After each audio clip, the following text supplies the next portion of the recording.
By the end of this session, you will be able to make a quality MCQ of single best answer type according to the CPSC guideline.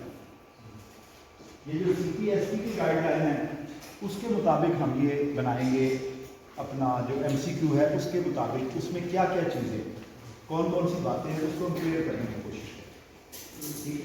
ये जो आपके MCQ मैंने पहले दिखाए हैं ये इसलिए दिखाए हैं ताकि हमें अपनी गलतियों का पता हो कि नॉर्मल रूटीन में जो हम MCQ बना रहे होते हैं उसमें क्या क्या गलतियाँ हम करें। ये हम प्रेजेंटेशन करेंगे और इस प्रेजेंटेशन के बाद हम आपके ग्रुप्स बनाएंगे और then we will request you कि आप दोबारा MCQ बना के ठीक दोबारा आप ईमेल कर देंगे और वो वाले MCQ ठीक।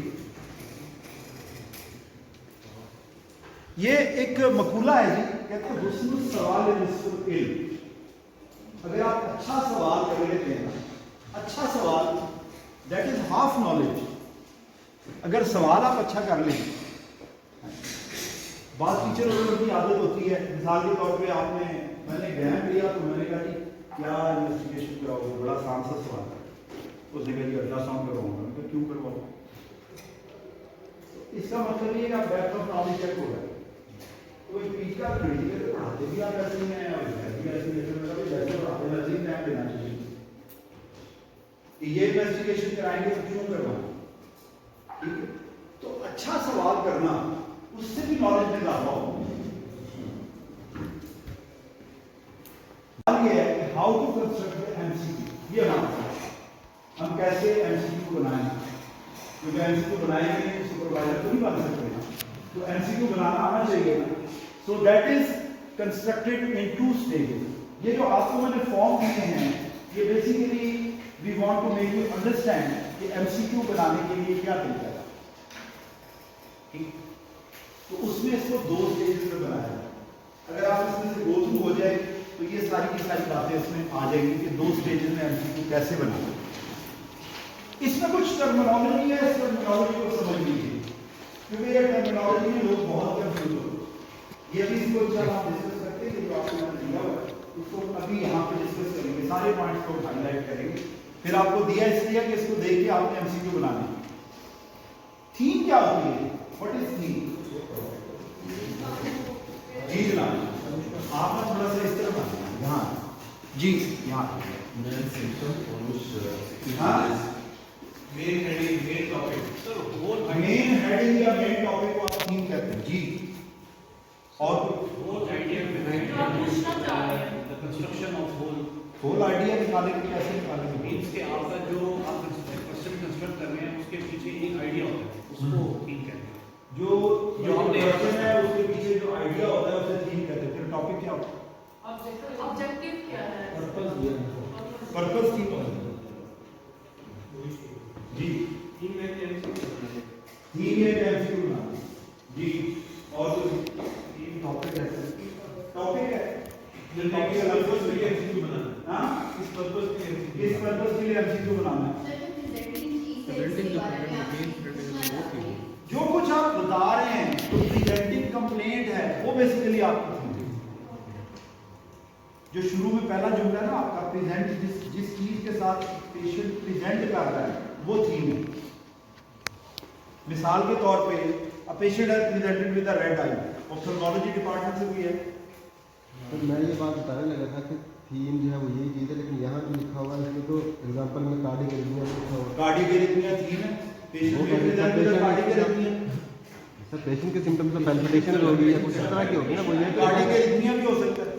नहीं पेशेंट आके पेशेंट आया है आपके पास एरिथमिया भी आपने पल्स देखी है पल्स नॉर्मल नहीं है आपने कहा एरिथमिया तो उसकी जो पल्स होगी या पैल्पिटेशन होगी या missing beat irregular pulse cardiac arrhythmia के बगैर हो सकती है नहीं हो गलती है इसमें ठीक है इरेगुलर पल्स होगी लेकिन कार्डिक एरिथमिया जो है जी वो डायग्नोसिस अच्छा रेड आई फेज नॉर्मल ठीक है तो सेम हो गया dyspnoea sudden onset of dyspnoea ये देखना एंटीबायोटिक एंजाइम ये प्रेजेंटिंग कंप्लेंट कैसे होगी ये नहीं है प्रेजेंटिंग कंप्लेंट लेकिन इसमें मैं बताता हूँ आपको ये क्यों लिखी गई है ये भी बताता हूँ ये ठीक है, फिलहाल इसको समझिए, ये समझ आ गई बात। अब अगली बात करते हैं। अब होता ये है कि बेसिक साइंसेज में बाद दफा प्रेजेंटिंग कंप्लेंट होती नहीं। बेसिक साइंसेज में आप प्रेजेंटिंग कंप्लेंट तो निकलती नहीं है। बिग टॉपिक उसके लिए ये इन्होंने एक आपको विंडो दी हुई। फार्माकोलॉजी में आपने किसी ड्रग की पूछनी है, एंटीबायोटिक की पूछनी है, ड्रग की कॉम्बिनेशन पूछनी है, so that's why in basic sciences, जब भी बेसिक साइंसेज के एमसीक्यू की बात होती है, 70% C1 जो है ना they are accept. Basic sciences में अप टू द 70% C1। अब एनाटॉमी में क्या आप सिनेरियो कितने के बना लेंगे? उन्होंने रिलेशंस पूछने हैं, आगे क्या पीछे क्या, वो चेंज तो नहीं होता, तो वो तकरीबन रोड मेमोरी होती है आपकी जो पूछ रहे हैं। फार्माकोलॉजी में जो ड्रग रिएक्शन पूछ रहे होते हैं वो रोड मेमोरी होती है। इसकी वजह से एंटीबायोटिक लिखा हुआ, ये वजह वहां उन्होंने जो एंटीबायोटिक आ, ठीक है। तो इस वजह से टॉपिक जो ब्रॉडर सेंस है, एक टॉपिक है वो टॉपिक थीम नहीं होती। जितने क्लिनिकल साइंसेज वाले हैं उनके लिए टॉपिक थीम नहीं है। क्लिनिकल साइंसेज में कोई टॉपिक थीम नहीं। बेसिक साइंसेज में आप लिख सकते हैं क्लिनिक, अगर आप क्लिनिकल किसी साइंसेज से आपका ताल्लुक है तो आपकी थीम होगी प्रेजेंटिंग कंप्लेंट। मिसाल के तौर पे इनके मरीज ने प्रेजेंट किया ड्राउजीनेस के साथ, तो हम ये कहेंगे कि इनके पेशेंट में जो थीम है वो ड्राउजीनेस। ठीक है, क्लियर है ये बात? बिल्कुल यस। और बेसिक्स में क्या हमारी लिमिटेशन है वो मैंने क्लियर कर दिया कि जब बेसिक साइंसेज की बात आती है हर दफा आप थीम नहीं बना सकते। So that's why topic is accepted as a theme. अगली चीज, सब थीम क्या होती है? जो थीम वो है जो आपने सिनेरियो में बताया है। थीम क्या है? जो पूछना है इसमें, जो पूछा है वो सब थीम है। यस। अब पूछते क्या है आप?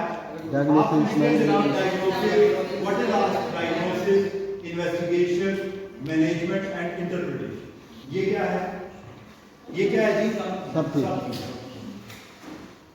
सिनेरियो, सिनेरियो क्या होता है? सिनेरियो जी जी जी, सिनेरियो में आप क्या करते हैं? एक सीन क्रिएट करते हैं, आप क्लिनिकल सीन क्रिएट करते हैं और उसके बारे में सवाल करते हैं। पहले जो पूछा जाता था ना, पहले जो सवाल होते थे वो सवाल होते थे right a note on this, right a note on this. ये जो मुख्तलिफ तरह के इस तरह के सवाल होते थे, लेकिन अब इस तरह के सवाल नहीं होते। क्यों नहीं होते? इसलिए नहीं होते, उन्होंने कहा जी रट्टा लगा के लोग आ जाते हैं, समझ तो आती नहीं। क्यों जी? कदे मरीज ने आके तुम दसिया जी मैनू जड़ा है कार्डियोमायोपैथी है, वो तो किसी ने डायग्नोसिस किया हो तो फिर आके बता भी देते हैं, वरना अदरवाइज मरीज को नहीं पता होता मुझे बीमारी क्या है। ठीक है, आजकल गूगल वाले मरीज भी हैं। मैडम गूगल काफी सारी करती है, लोग गूगल करके आ जाते हैं, लेकिन उसमें काफी सारे मसले बताए जाते हैं।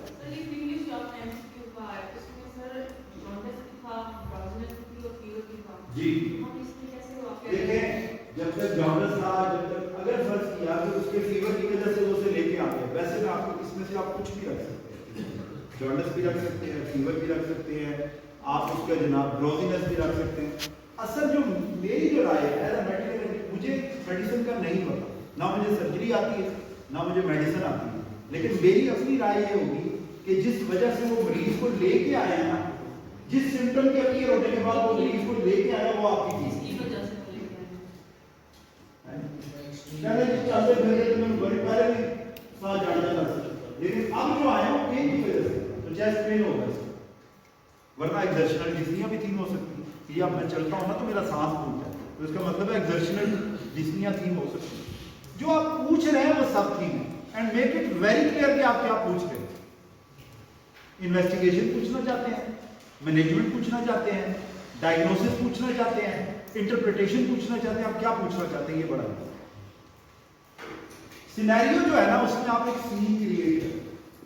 एक लाख सकता है बिगनिंग, ये जो मूवीज होती है ना, मूवीज में बाद में एक छोटा सा सीन दिखाते हैं, पहले बंदा आया, उसने स्टैब किया, 4-5 बंदों को गोलियां चलाई ठक ठक ठक ठक, और फिर वो भाग गया। 6 months later सर, उसके बाद लिखा हुआ होता है 6 months अर्लियर, या 2 दिन पहले शुरू में दिखाया जाता है वहां से एक दूसरे को मार रहे हैं।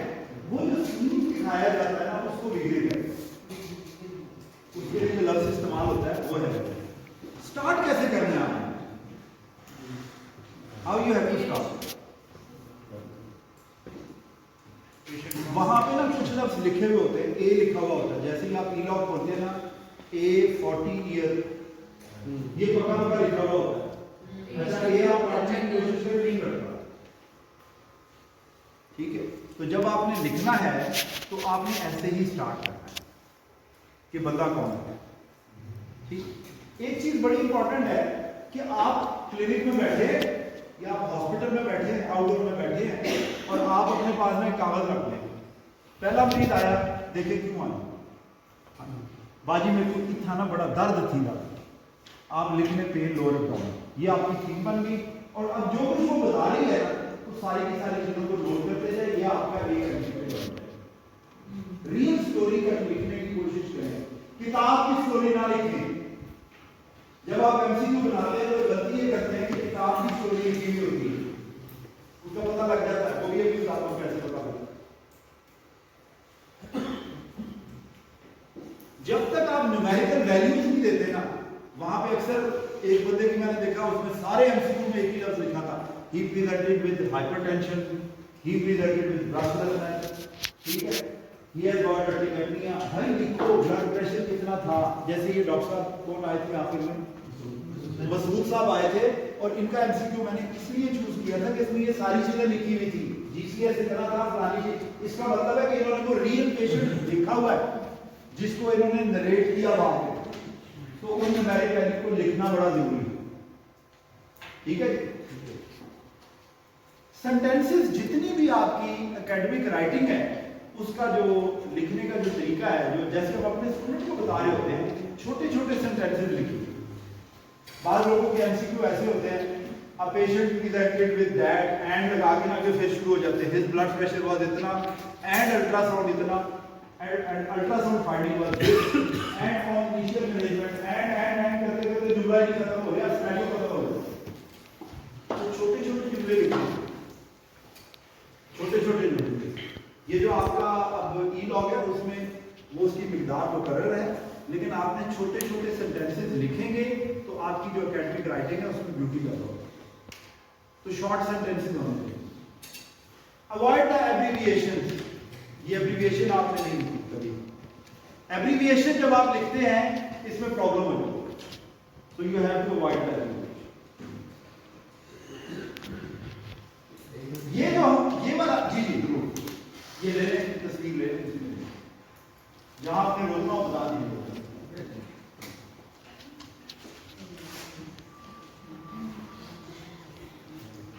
जब तक आपके एमसीक्यू पूरे नहीं होते, एक सॉफ्टवेयर इंस्टॉल कर लें, वो सॉफ्टवेयर मैं आपको शो करने लगा हूं, अपने दिमाग में इसको डाल दें। जब भी एमसीक्यू लिखने लगे ना, ये वाली स्लाइड याद करिएगा, ये components of a typical scenario. आपने जो सिनेरियो बनाना है इसमें ये चीजें फाइंड कर लीजिएगा, अगर ये चीजें पूरी हैं तो आपका एमसीक्यू ठीक होगा, सिनेरियो ठीक होगा। जो आपने सिनेरियो बनाया, जो आपने सिनेरियो लिखा हुआ है, अगर उसमें ये वाली चीजें मौजूद हैं तो आपका सिनेरियो बिल्कुल ठीक है, और इसी तरतीब से हो बेहतर ये है। पहली चीज आपने डालनी प्रेजेंटिंग प्रॉब्लम, पहली चीज क्या डालनी, प्रेजेंटिंग प्रॉब्लम। दूसरी चीज आपने लिखनी है ये history duration of the sign and symptom, presenting problem और हिस्ट्री की कुछ डिटेल, थोड़ी सी चीजें हिस्ट्री। नंबर 3 आपने डालनी है रिलेटिव फिजिकल फाइंडिंग, जो फिजिकल फाइंडिंग है which are leading to the diagnosis, आपने वो बताना, ठीक है। चौथी चीज आपने बतानी है रिजल्ट ऑफ डायग्नोस्टिक स्टडीज, जो आपने स्टडीज करवाई हैं उसमें क्या डायग्नोस्टिक स्टडीज की क्या रिजल्ट आया। जैसे डॉक्टर मसूद ने बड़ा अच्छा लिखा हुआ था अल्ट्रासाउंड में लिवर की फाइंडिंग, दूसरी फाइंडिंग इन्होंने बड़े प्रॉपर तरीके से बताई, और what was the effect of initial treatment. अगर आपके सिनेरियो में ये पांचों चीजें मौजूद हैं, इसको ना आप रट्टा लगा, मैं रिक्वेस्ट करूंगा इसके सारे जो है ना इसका स्क्रीनशॉट लेके जब तक आपके सिनेरियो नहीं बनते ना आप इसको सामने रखें। ये मोस्ट आज के पूरे दिन की मोस्ट इंपॉर्टेंट स्लाइड है। ये 5 चीजें होनी चाहिए हर सिनेरियो के अंदर, प्रेजेंटिंग प्रॉब्लम, हिस्ट्री, एग्जामिनेशन की फाइंडिंग, और इन्वेस्टिगेशन की फाइंडिंग और इनिशियल मैनेजमेंट में क्या निकला, ये चीजें होनी चाहिए हर सिनेरियो में। सर अगर आप एमसीक्यू बना रहे इन्वेस्टिगेशंस के ऊपर तो उसके में तो ट्रीटमेंट और ये रिजल्ट डायग्नोस्टिक्स चला जाएगा, उसमें पहले 3 पॉइंट्स आ रहे हैं। इन्वेस्टिगेशन फिर भी आती है जब आप what will be the further investigation, जितनी इन्वेस्टिगेशन हुई है वो आपको बाद दफा बतानी पड़ती है। और अगर आप समझते हैं कि अभी इनिशियली आया तो ठीक है, उसे वेट कर दें आप।